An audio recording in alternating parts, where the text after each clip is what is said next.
this inverted U shape, where if you're at a lot of stress or no stress, you encode Mm-hmm. memory very differently than that kind of middle ground that's really fertile for memory kind of density, right? Because if you go way too hard and your body is fully stressed, that's how you get like dissociation and people just straight up Yeah. blank out, do not remember.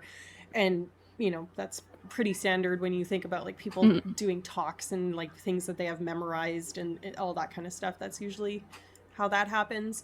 But suffice it to say, the way that you are experiencing your own body in the moment, that you are experiencing the first instance of the thing that you then downstream remember, can determine whether or not the remembering of that instance becomes aberrant or pathological or problematic kind of thing. Yeah. Yeah. Sorry, I just want to acknowledge what Busfarter said, in that unfortunately I've been through some traumatic experiences and I'm struggling a lot with a symptom that makes it really hard to function. It takes me a really long time to do things, especially when I am alone. It's like my mind is constantly zoned out. And yeah, so we will be talking more about like traumatic experiences and how trauma affects your life and how these memories, like we are going to talk a little bit about how these memories can become traumatic, and Alicia has already started on Yeah. that, absolutely. Well, and this is a 3-part In our series in case you weren't here earlier, Yeah. where we are going to be talking about what happens when fear memories go wrong, and eventually we're going to be Mm-hmm. talking about how to cope, what to do, Yes, all that coping kind of as stuff. well, so So good reason to keep watching. mm-hmm. That won't be until July now, though. But Yeah, I know, unfortunately it's going to be very broken up, but that's all right. um Yeah. yeah, so sorry, Are you're you okay, baby girl? I've lost the train of thought, lost the plot, mademoiselle. um I was I'll just go back talking to about this. physiological and mental state when you experience the thing, and I guess Mm-hmm. it kind of makes sense, right? Because what's Huni, you're driving me absolutely mental. I don't really want to reward her for doing it, baby. What do you want me to do? Same thing that we always do. I don't know. Do we need a quick bio break for Hoon? Are we good? What's the No, stitch? she just. I don't know, man. She knows that if we're both on the computer or if like Dan's gaming or something and she comes and butt plops and like just looks up at us and is like, that will eventually That pay somebody will attention to eventually her. pay attention to her. Yeah. And unfortunately, because we've intermittently reinforced it, it is now a very robust memory for our Yeah. girl. Yeah. That when she's like, I'm bored and I don't like it and I'm a little bit stressed Yeah. because mommy's yelling at the screen, there appears to be someone that she's upset about, but they're not there. I find that confusing. Screaming. And so she's having a stress memory, I guess. Yeah, But I mean, I feel like having pets is one of the like most salient ways. And I mean, having as raising children as well, but like pets are like so easily conditioned to things, right? Of like how learning how like fear conditioning works, how like memory works, mm-hmm. and positive conditioning, negative conditioning, right? Like Yeah. for instance, our animals that we have two cats, Pinky and Rosie, who are like adorable Siamese babies. If you want to redeem channel points for cat sightings, you're welcome to do so. We finally upgraded Vulgar Science to do these things. Yay! She's Um, affiliated. I know, right? But it has taken a very long time to decondition those traumatic memories that they had as children. Literally, we've had Rosie, one of our Siamese girls, for a year and a half, and she's just started to let us pet her within the past couple weeks Really? because she was so afraid of human contact because of that, what that happens. And Yeah. I mean, fear memories are they're evolutionarily ingrained to protect you, but Mm-hmm. then when they become maladaptive and they become overgeneralized to your experiences, that's when they become a significant issue, right? And they become post-traumatic stress disorder. Yeah. um, Yeah. and It's. there's lots of things that contribute to this as well, and some of the articles that I was going to show also talk Mm-hmm. about this. But did you have something you wanted to add, Alicia?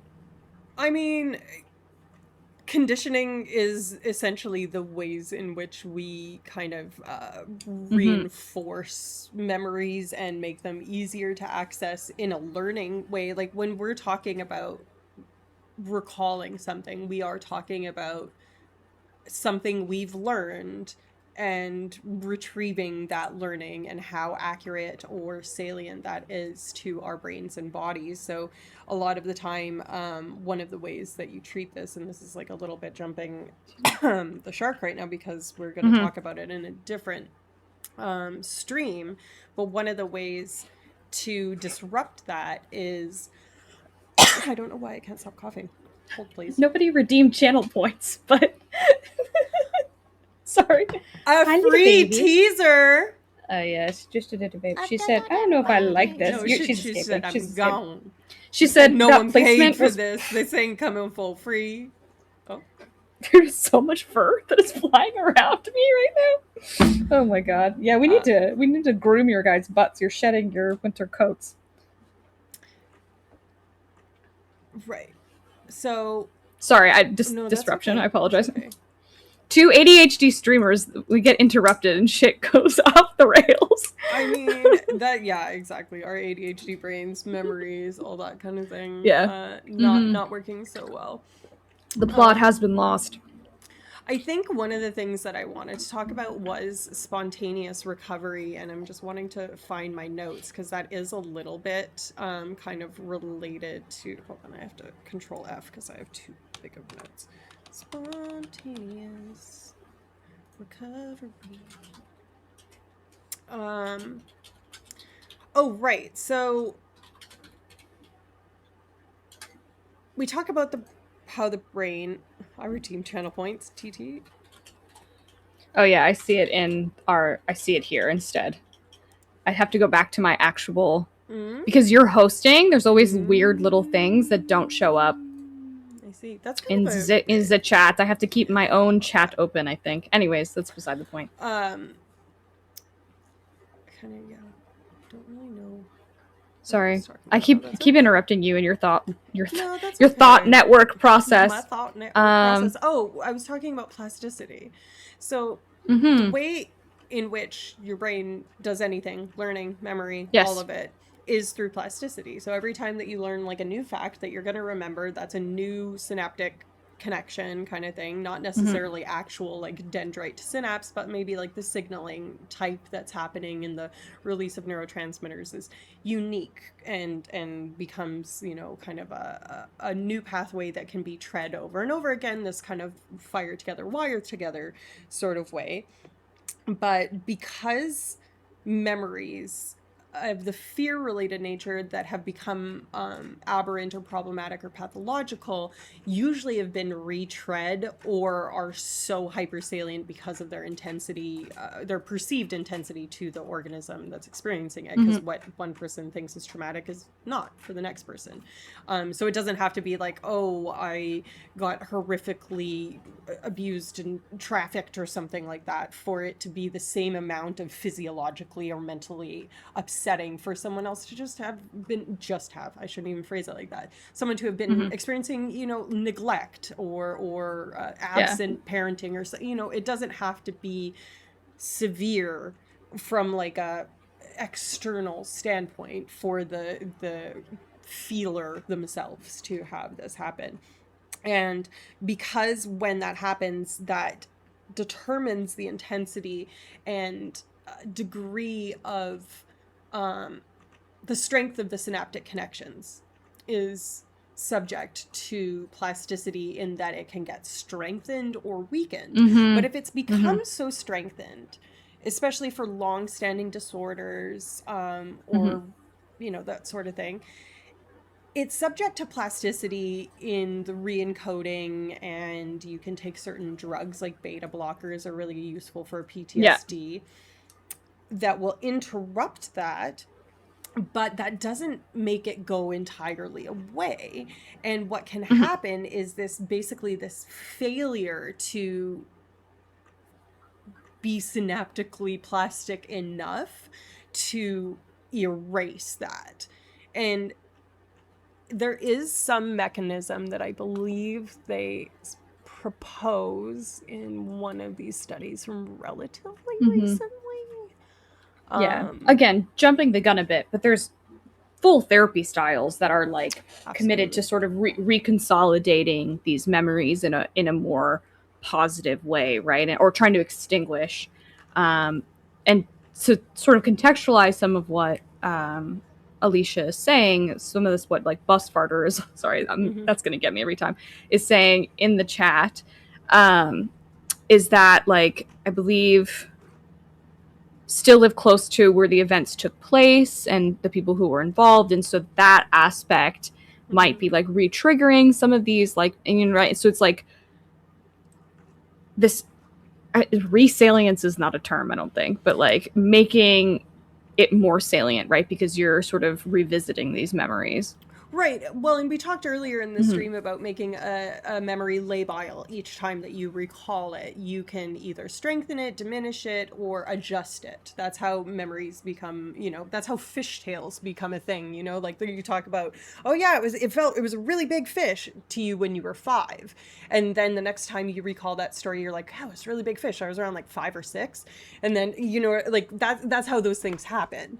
And it's not necessarily anyone trying to be directly inaccurate or, you know, exaggerative, nor is it your brain's explicit attempt to exaggerate that necessarily.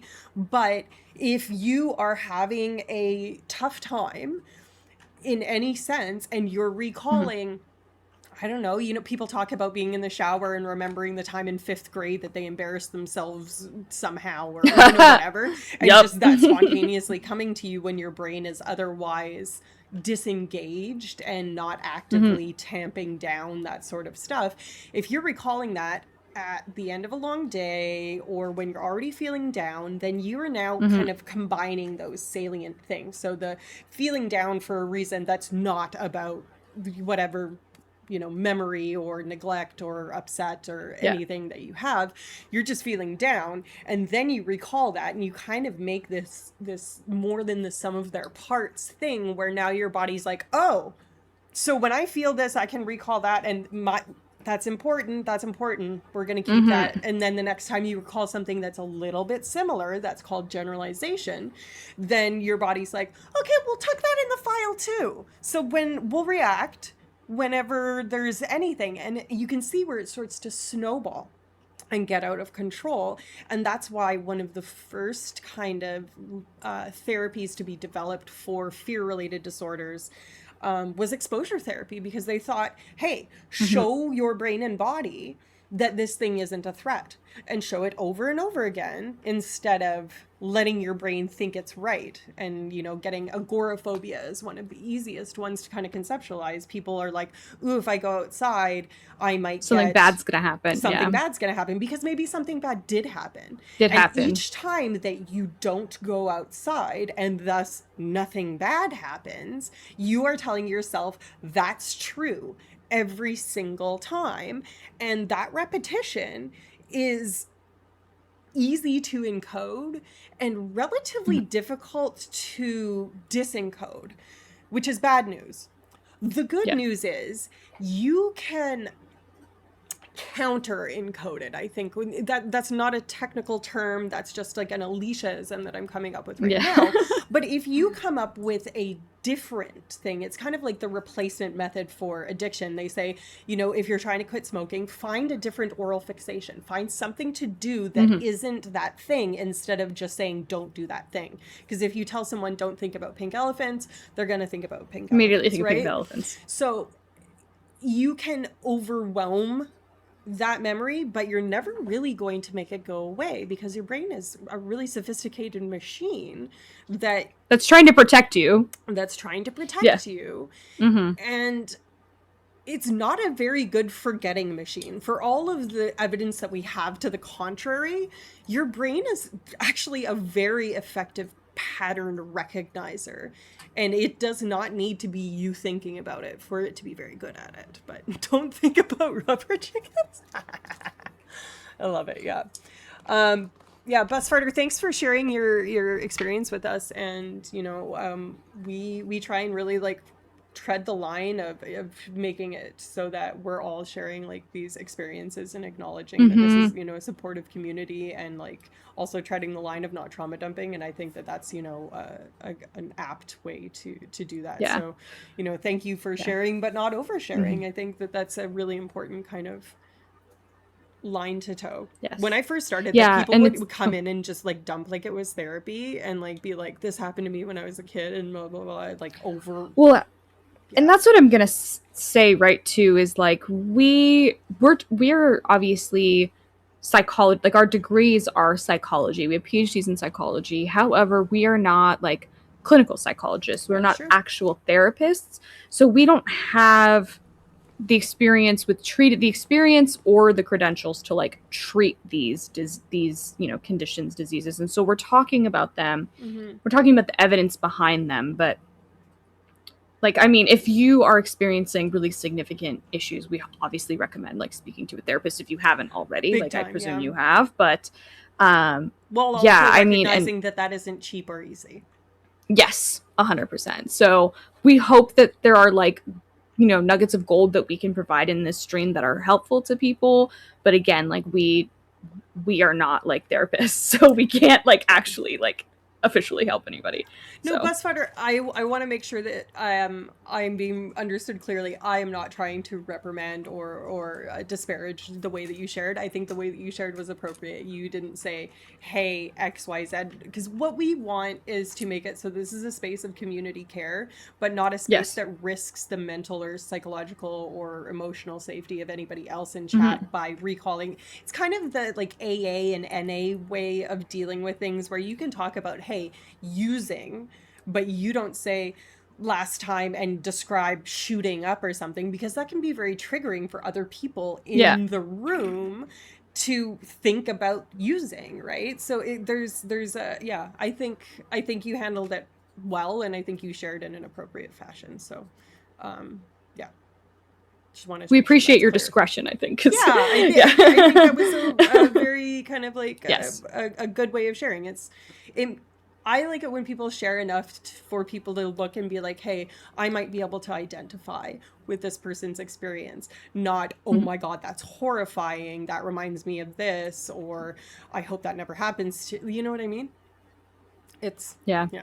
I mean, Anyways, there is something to like commiserate about the fact that everybody gets those like embarrassing thoughts, yeah, the big time. embarrassing traumatic thoughts as they're falling asleep at night, or they're like, oh my god, I did something embarrassing in elementary school, and you still Yeah, think about it. You're like, and 5 people saw it. yeah, yeah.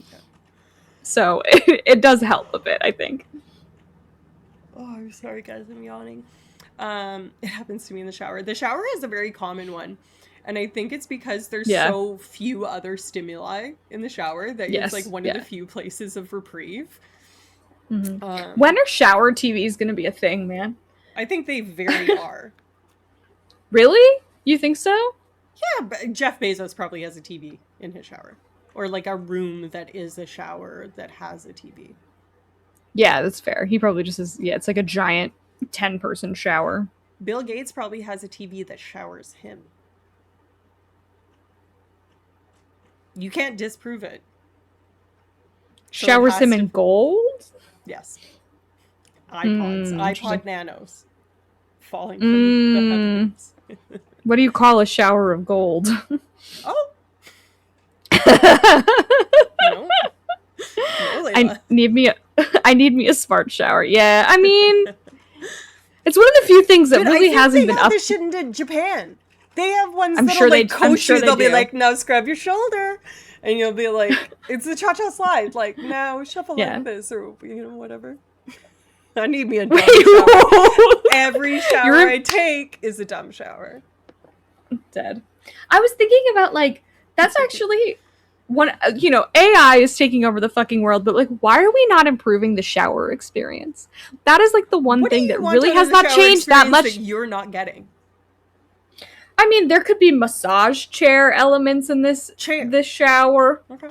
I mean, I'm really outing myself right now, but I have a shower chair. It's a shower stool that's like meant for like older people.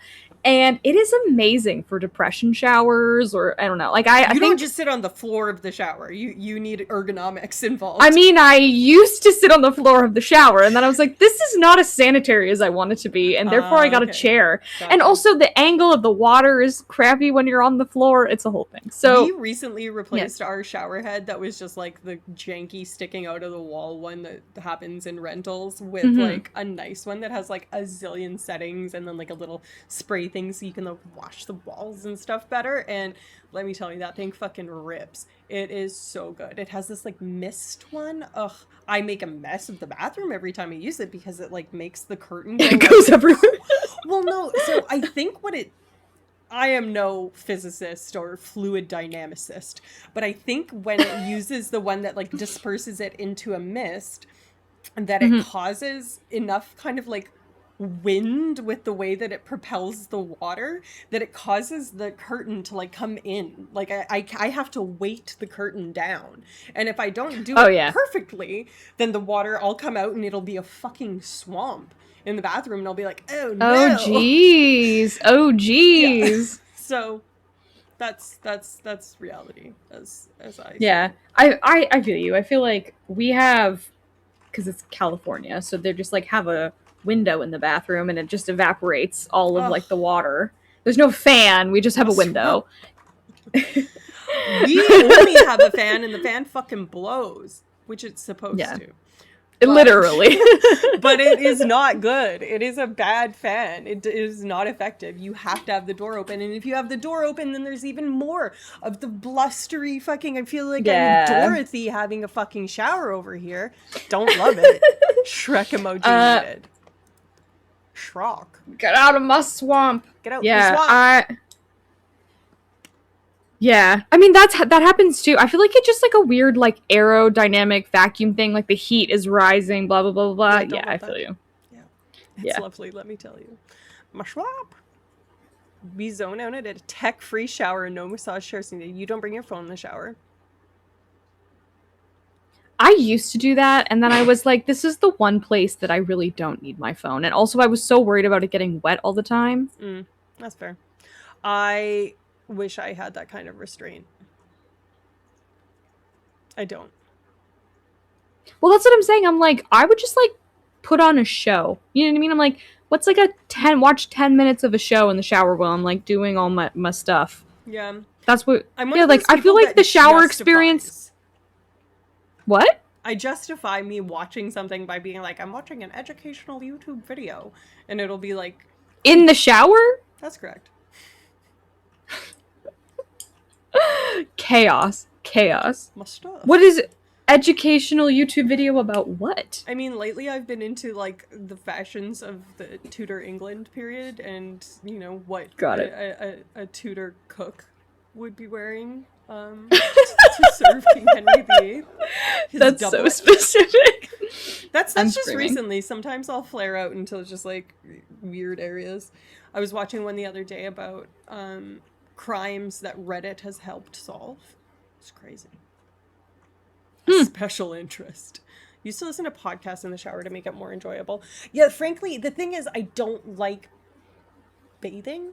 That sounds bad, but it's true. I don't like being in the shower. No, I don't like getting wet. There was a meme one time that was like me when it's time to get in the shower. It's like, no, I must remain dry and safe and sanitary and crisp and stuff like that. And then you get in the shower and it's like, no, I was wrong. 'Tis the wet place I yearn for. The dry or the like. I can't remember what it was. It's so true. So, okay, I mean, that's like that's a really good sign of like neurodivergence, is because people who are neurodivergent struggle with transitions, and a shower is like, there's so much involved in it, right? So yes, okay, you get in there, you're like, oh, this warm water, it's giving me life.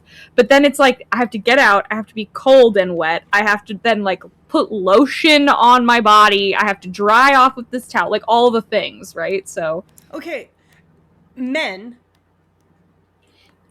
what are y'all's lotion regime? Because I mean, this is off topic. Regimen? Regimen. Yeah. You hit him with your lotion regime? Did I say lotion regime? You said regime! I have a lotion dynasty. I have a lotion fucking King, queen, and empire. princess. Nice, love it, Okay, love it. I feel like men aren't lotioning enough. I feel like there's a gap. There's a gender gap in the lotioning. 100%. Skincare is absolutely marketed towards women. Right. I mean, facial skincare especially, but I guess the rest of the lotion world as well. Yeah. I Okay, got fine. Sean really into lotion when my like stepmom is really obsessed with Bath and Body Works. Mm. So he started getting it as like Christmas gifts and he was like, "Oh, Mm. this smells so nice." And then that's how we got him to skincare that way. Mm. Lotion fascist. Shut up. I mean, am I a lotion fascist? Am I the fascist?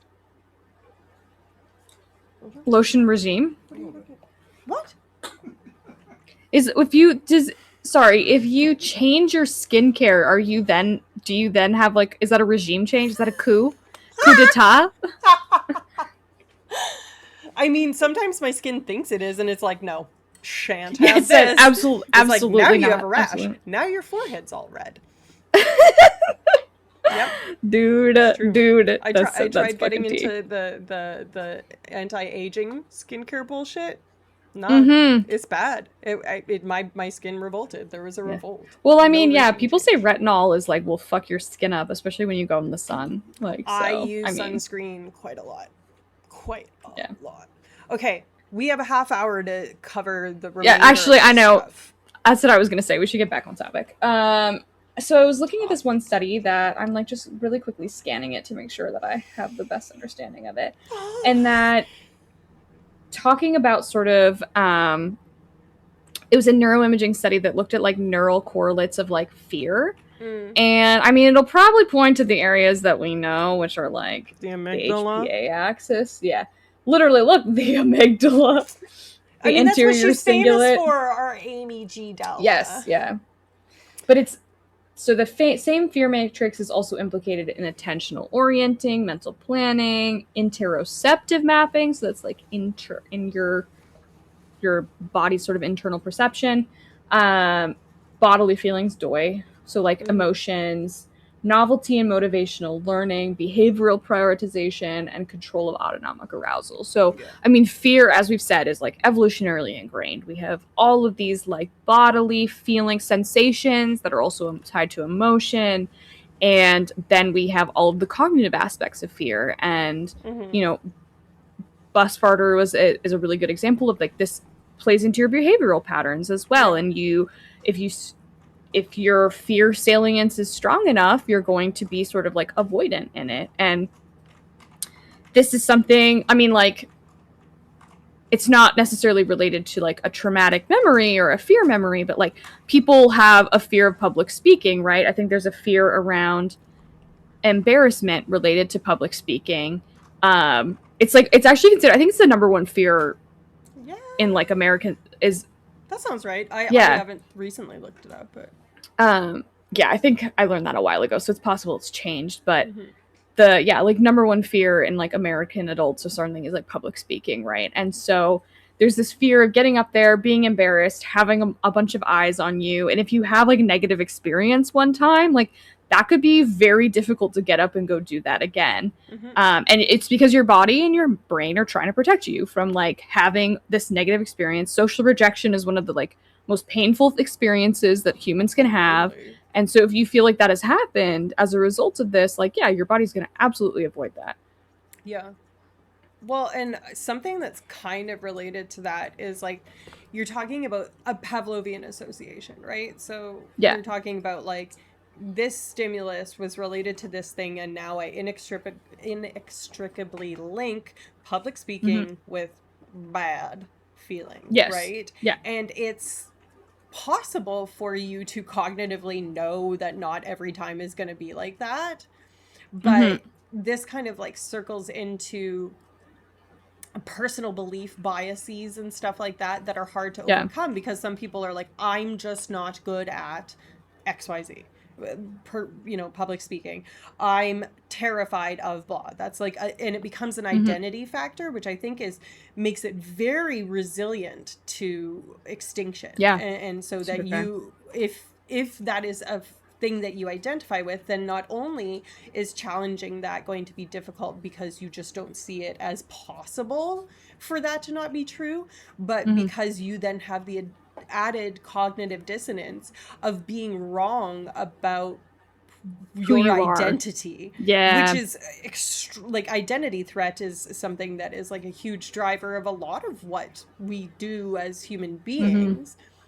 So I mean, you can see a world in which it's nearly impossible to get over some fears and that sort of thing if you're determined not to, in a lot of ways, which is vaguely victim blamey from certain perspectives. Yeah. I kind of recognize, but it also, I think it's also empowering, right? Because it's telling you Mm-hmm.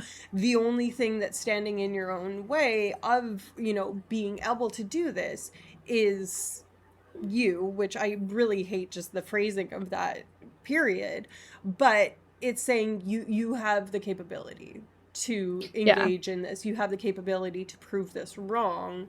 It is available. That is on the Yeah. table. And if you consent to it, then that can happen, right? Ah, Yeah. what an And I apple. think, yeah, I mean, I kind of agree with you that like sometimes